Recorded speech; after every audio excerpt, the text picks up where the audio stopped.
When last we left off, our heroes continued exploring this strange, dark dungeon, and after narrowly avoiding a few traps, they opened a door, only to find a wild griffin escaping the bonds of some sort of cage, lashing out at one of its captors. The cultist, a man in robes, hastily lifts a sword, urging all of you to help him. He doesn't seem to register what you all are wearing, or that even Zaid is here, that Asakri is even present. So focused is his mind right now on the threat of the griffin, that he's willing to plead for your help. As this is happening, Ro, the warrioress, has a sudden instinct to turn back and keep an eye on Safe, your newest companion. It seems to be not meant or suited for combat, and I think she would tell the party that she was quickly doing that and go around the corner to protect Safe. Okay, roll initiative. The griffin lashes out. A huge clamor erupts, rocks flying everywhere, steel beams and bars clattering to the ground. An ear-splitting screech feels like it's about to burst all of your eardrums. Its claws grate and scratch against the stone tiles on the floor as it lurches at its captor. Wolfrun, you notice that there seems to be an intelligent anger behind its eyes as it races for the cultist. It closes the distance. His first instinct is to try to tear his arm off with his massive beak. Oh my god. It was a good thing Safe was not brought in here, because with a disturbing display of power, the griffin's beak acts like shears on this man's puny, limp, pale arm. Zaid and Wolfrun, you see that with a hollow thud sound and a clack, his arm is severed from his body, but it didn't manage to sever the threads of his sleeve, so it kind of flopped out of his sleeve like it was pooping. Ooh. It's like coming out of an intestinal tube. And then That's fantastic. it rakes down one of its mighty claws against the man's torso. Oh my goodness. He's not doing well. So the cultist fumbles back against the wall, painting the stones that were backlit against the flickering light of the torch with his own blood. As he leans, it smears in the most grotesque display of art you've ever seen. But anyway, he manages to lurch aside, going for something in the chest. His back turned. He turns aside and says, "Do something!" It is now Nolame's turn. So Nolame just calls out, "What's the call, gentlemen?" As he steps just a little bit more inside just so he can see around the corner with his hand crossbow aimed. I'm fairly conflicted. Feel like this man might have this coming. Nolame shrinks slightly back around the corner so the griffin can't see he was pointing a crossbow at it. The griffin's eyes seem to be locked on the cultist, who's fumbling with the padlock to the chest. I think we should make him bargain for his life. I don't think he has enough time. I guess for my turn, I would just relay to Coulter and everyone in the hallway what's going on, but... What do you say to Coulter? I say there is an angry griffin in there, although the justification for its anger has not yet been established. Coulter, how do you respond to this news? It would explain the ear-splitting scream you just heard, and the sounds of someone being mauled to death. Coulter's just been sort of frozen in place. He's already frozen in place because the pit's in front of him that reclosed itself, and he's sort of preparing. Wolfrun's hand is firmly on the handle of his crossbow, ready to draw it at a moment's notice. Which means it's Zaid's turn. Zaid, seeing all this man desperately asking for help, he was just amputated violently, his chest torn open. What do? Do you help him, or do you sit back and watch? I'm going to try and leap over to the chest. Very well. The cultist in front of you seems to be fiddling with a padlock. He seems to be trying to yank it off of its chain. As you can see, his only hand doesn't have a key or seem to be able to open it if he did have one. And the chest itself is probably too large to lift. The chest, as you see it, is representative of its actual size.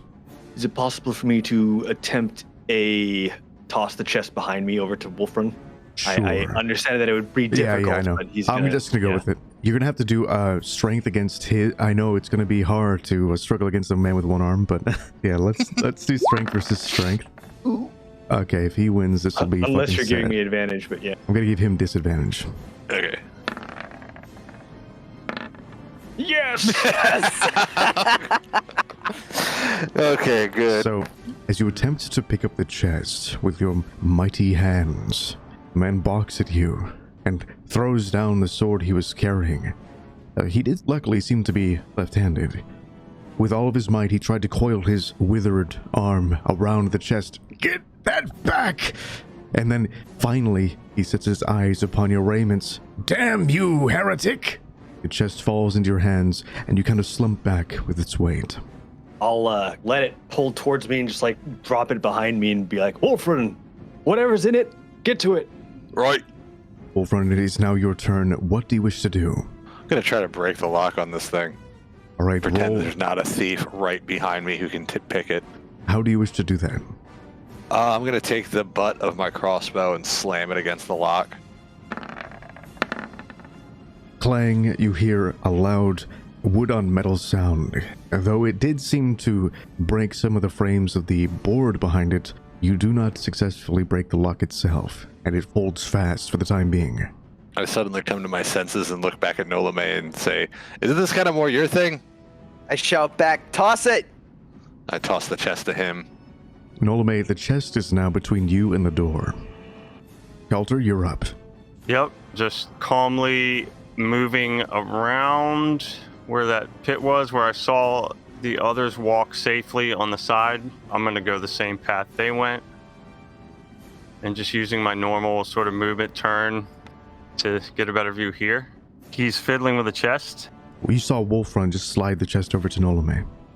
Coulter definitely doesn't want to go face a griffin, but what he can do is calmly, instantaneously point at the chest, speak the magic word, Klappa. I cast knock on the chest. All right, the lock opens with a click, and the padlock itself falls to the floor, clattering to the ground. And the chest reveals a whole bunch of supplies, and including on top of another uniform is a wand. Bone or ivory wand. This boner. A boner ivory wand.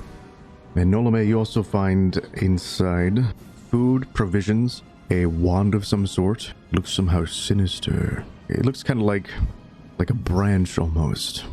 And you see a whip and ropes. Does the whip look like it's been regularly used? The whip looks worn. Well, that's nothing we want to play with. That means it's the griffin's turn. Oh, God. The griffin rises up on its hind lion-like legs and beats its wings powerfully against Zaid, Wolfrun, and El Cultisto, sending pebbles and planks of wood flying to the walls on either side of him and putting out candles next to him. And he cringes at the oncoming wave. You've damned me! You've damned me to hell! And the griffin closes in, leaping over to finish the kill. Did that to yourself, I'm afraid. He closes his mighty beak around the man's face. And what happens next is not a sight for the faint of heart. You hear another one of those mighty clacks, which just sounds like two great logs smashing together as its beak closes and then opens wide, splattering Zaid with a spray of blood. You hear a dull thud as the man crumples to the ground, and his headless body curls up, and yeah, he is fucking dead. That was an inexpert way to finish that sentence, but yeah. Painful. And then the creature moves forward again, stomping on the man's corpse and attempts to swipe at Zaid with his mighty claw. He easily rends his dagger-like claws into your armor. Gah! Metal gives way to feathery flesh, horribly mutilating the valiant Zaid. So, Nolame, as he's walking into the room, calls back to Coulter. It's attacking Zaid now. And then I walk into the room and to my left a little bit so I can get a better shot on the griffin without hitting Zaid. And then I shoot at it with my hand crossbow. Nolame knows that with creatures like this, if you hit them somewhere less than a vital area, it's almost like you didn't hit them at all.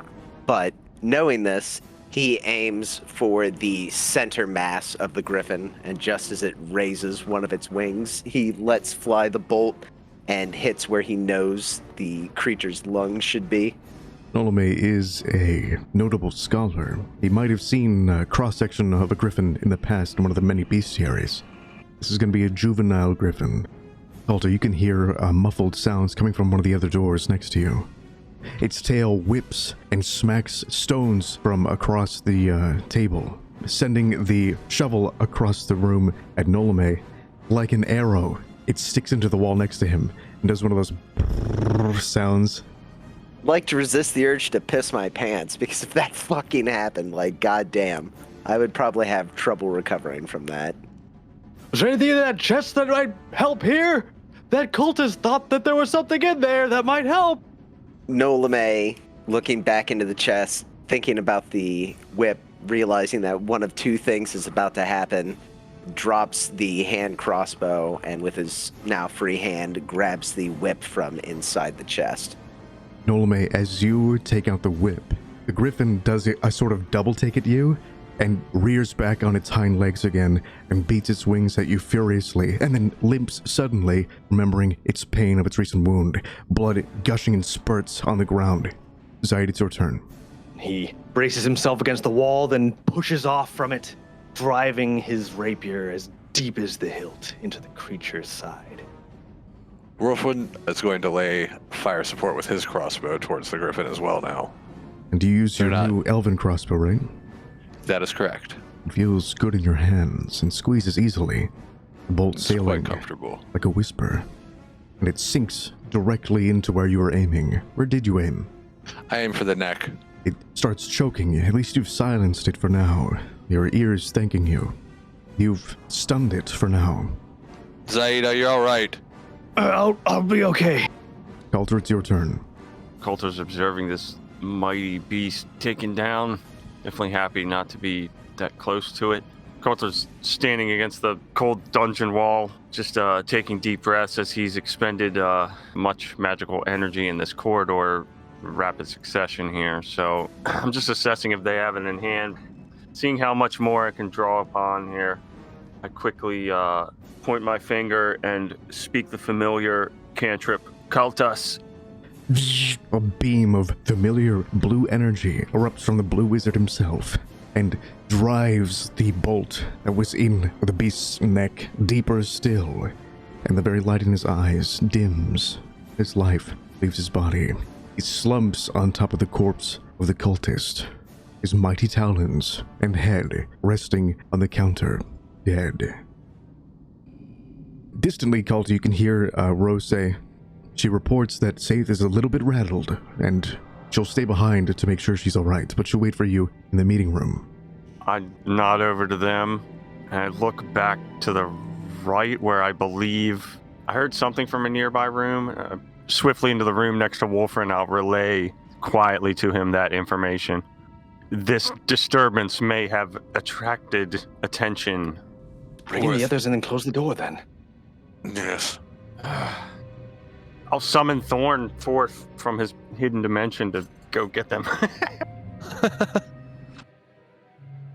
Thorn returns, and he's extremely concerned.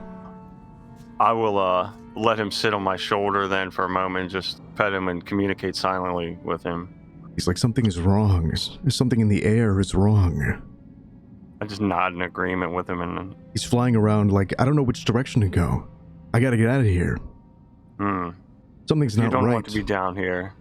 He's like, no, and this is like all through thoughts and emotion. He's not actually saying words, Right. but you can intuit that he's glad to at least be inside for some reason.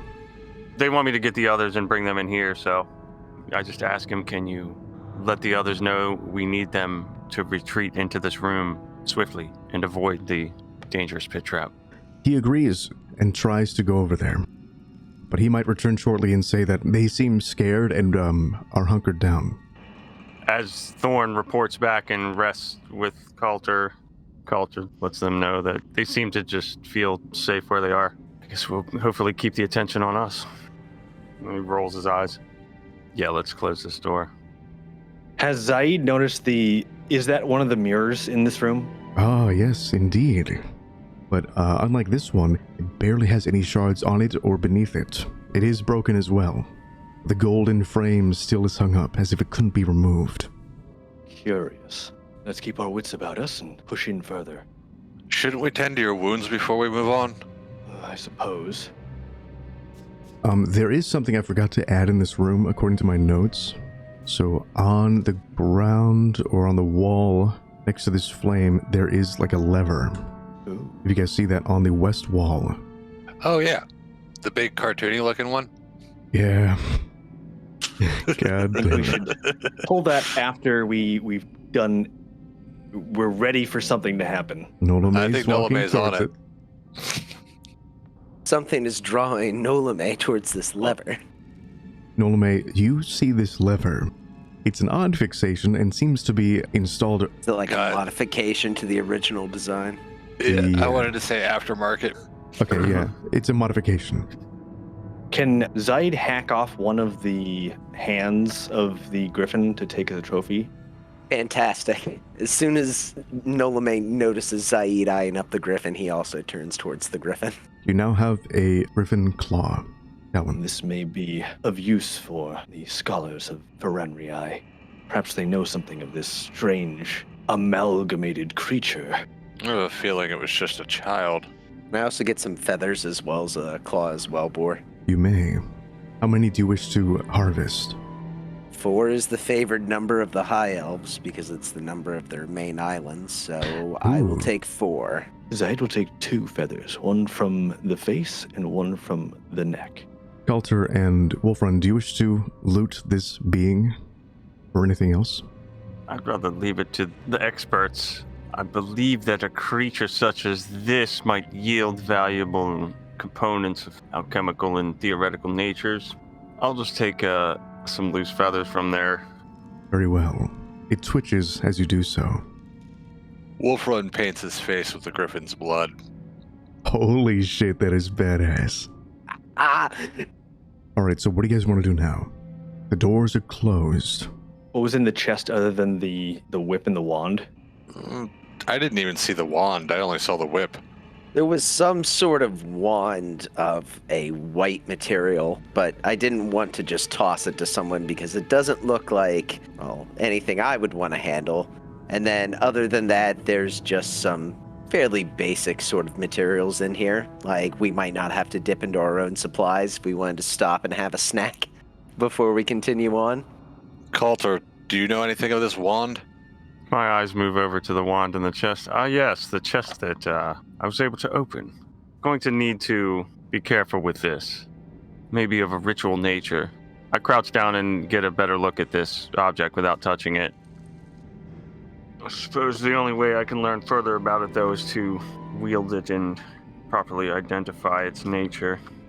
So is there any inscriptions on it or anything? Is it just basically smooth, like an ivory or bone? So there are some markings in High Runark that say, like once you turn it over, you see some etchings in the bone that say someone's name. This is a script I recognize. I'm familiar with. It is Bentley, which is a contemporary name. I repeat that. Come now, you don't want it falling into the hands of one of these other miscreants. Better in ours than theirs.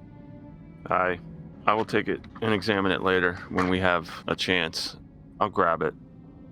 Wolfrun, would you like to carry the rations since you are the wilderness expert among us who may need to go on scouting missions? Then again, I suppose you can also probably hunt your own game.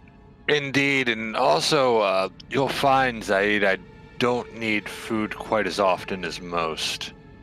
Interesting. With that, I suppose Nolame turns to the switch and asks, all right, everyone, are we ready to continue?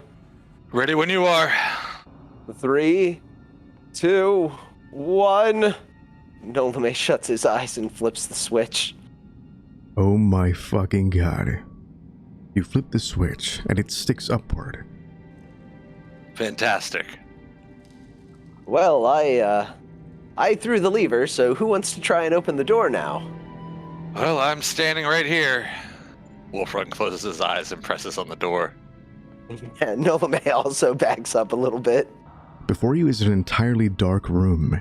Dim to your eyes, you can make out what's inside, but on either side of the walls are cages, and a waft of strange smells assails you. Dank, fetid odors that speak of how long the individuals in each cage must have spent in here, because you can hear like some mumbling and groaning and whispers, and the shifting of people on either side of each wall.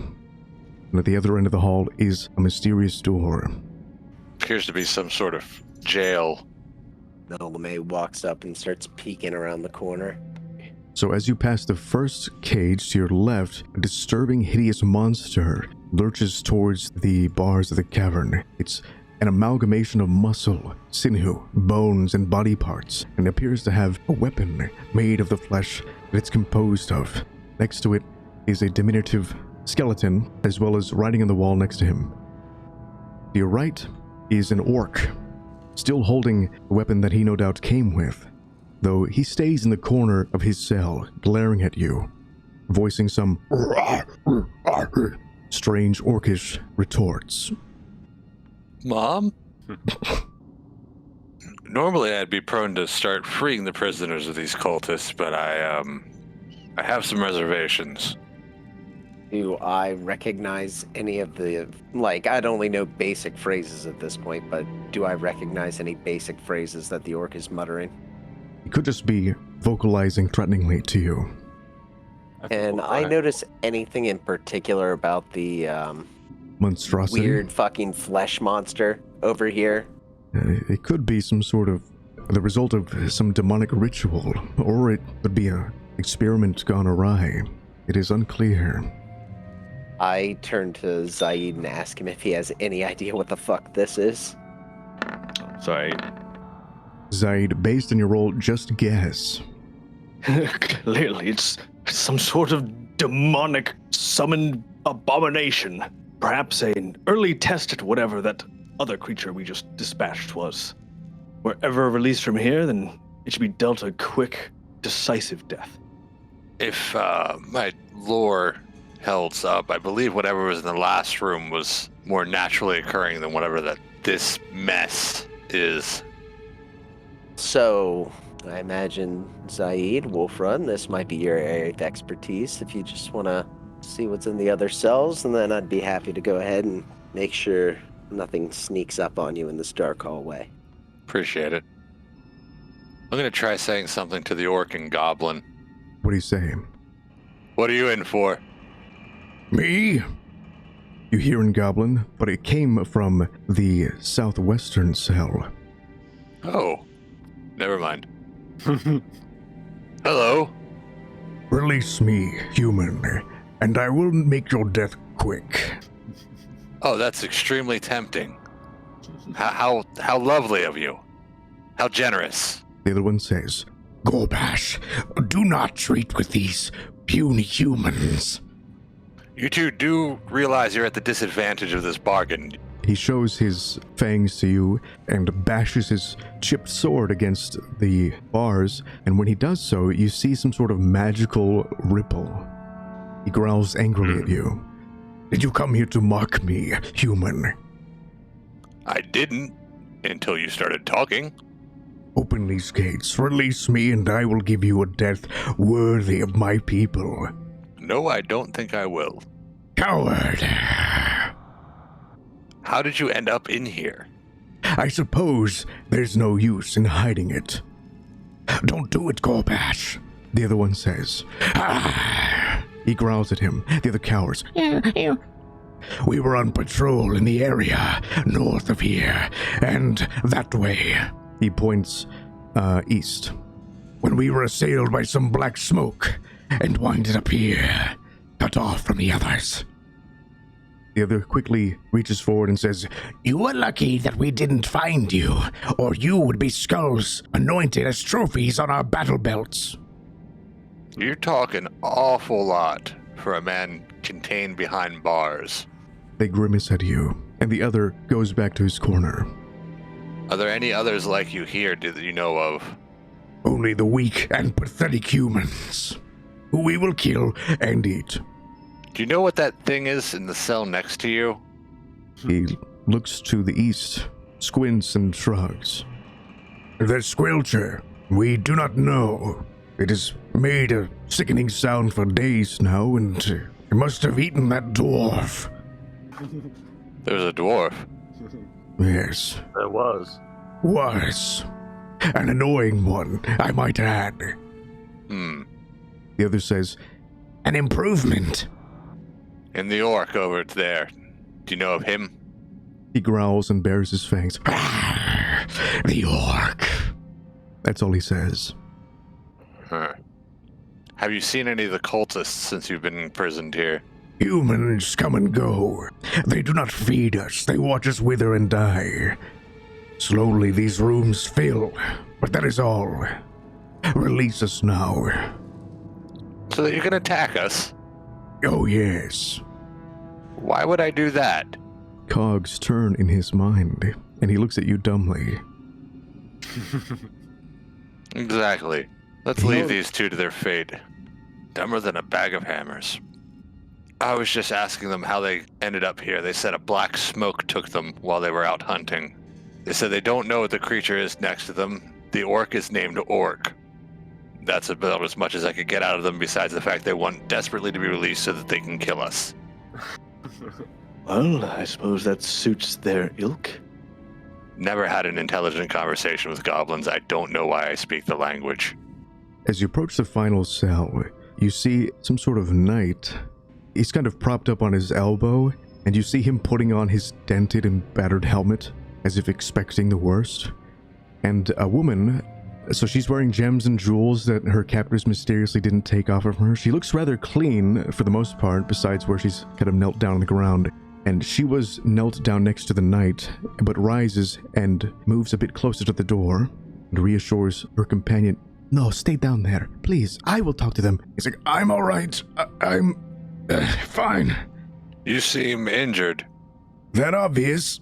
He tries to stand up all the way and then settles back down on his elbow. His other hand clenches against a crossbow bolt that is sticking out of his side.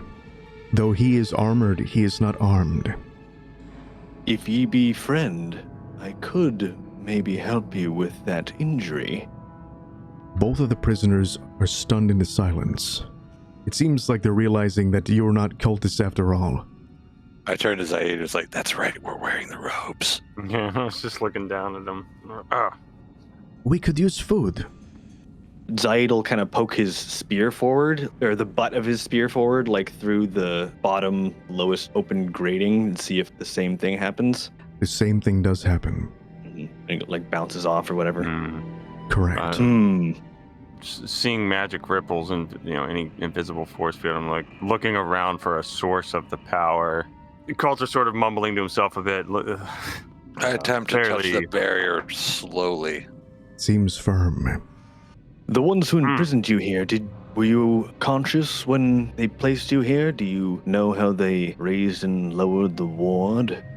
The knight attempts to sit up, cringes, and then relaxes again. Of course. It was some sort of hooded man, like you all, I suppose. Snapped his fingers. They came up and then lowered. Some sort of damned sorcerer. He can control one gate at a time, yeah? He shrugs and then nods as well. Okay, good. Almost all prisons have a master release somewhere, though. Yes, but we don't want to do that. Whenever there's an emergency, you need to be able to let everyone out all at once rather than going from cell to cell. Why would you let them out? Various small reasons. Sometimes it's more worthwhile to try and get the prisoners out quickly rather than let them die to a fire. You have experience with awfully generous prisons. It all depends upon the caliber of the prisoners they're holding. why hold them unless you're only going to use them to torture them and gather information? You can bargain with them. Or use them as bargaining chips. Well, I suppose if we need, there's that lever over there. Might be something within the cells, but might not even touch the wards anyway. So I suppose we'll have to press on. Yeah, I'm not sure if I'm really ready to let everyone in here out either. Snaps his fingers, it must be controlled by some sort of magic. Coulter, you don't know any ways to, dispel magic? I would say wards such as these are a bit out of the range of my expertise, but perhaps if we could find the source of it, someone has control over it. The woman's eyes look towards the door to the west. We should push on then. Please, could you tell me, is the dwarf still alive? Is he alright? No. He didn't make it. Oh no. He has not spoken to us for 2 days. He's in there with some kind of abomination. This makes the knight cringe. By the gods. Do you know anything of that? Abomination, I can't see into that cell. What does it look like? Imagine a massacre was formed into one being. You can tell that the woman is getting uncomfortable. I think I've heard enough. Some sort of profane abomination. By the gods, what are they doing to us? Why drag us here? We're not prisoners, we're not gladiators. What use could they have of us? I hope I can release you before we find out. Regardless, it's an abomination of nature, and as such, I will not stand for it. These dark arts are most frowned upon in our circles as well. It would be well to see them stopped. I couldn't agree more. That's entirely the reason why I'm here. Never knew this place was occupied, though. Let's try to find a way to get you two out of here. Oh, thank you, please. But be careful. I draw the party's attention to the vial of green liquid on the woman's belt. Is it the same liquid that was used by that merchant in town? She lifts it up completely calmly and says, Oh, it is a herbal remedy. I've been using it to heal my friend here. Yeah, it doesn't seem to be working much, does it? He nods and shrugs at the same time. She's been keeping me alive. I have her to thank for this. Gods, I don't know how long I would have lasted without her help. We need a rescue, desperately. I'm in no position to fight, like I am, but I can help. There's some sort of wizard or sorcerer who operates out of that room. I don't know what's beyond, but whenever the door's open, it's warm. Okay, what do you guys want to do now? See if we can't open up this door. Do you attempt to open the door? I do. Mother of fucking God, you open the door. So you see someone with his back turned towards you, and a wall of fire, like a giant mirror or painting, is facing him, held up and sustained magically in a perfect square. When he turns, though, to regard you, it coalesces again in a large ball of flame on an altar. He's holding some sort of orb, and you recognize him from the initial interaction. Ah, so you've returned.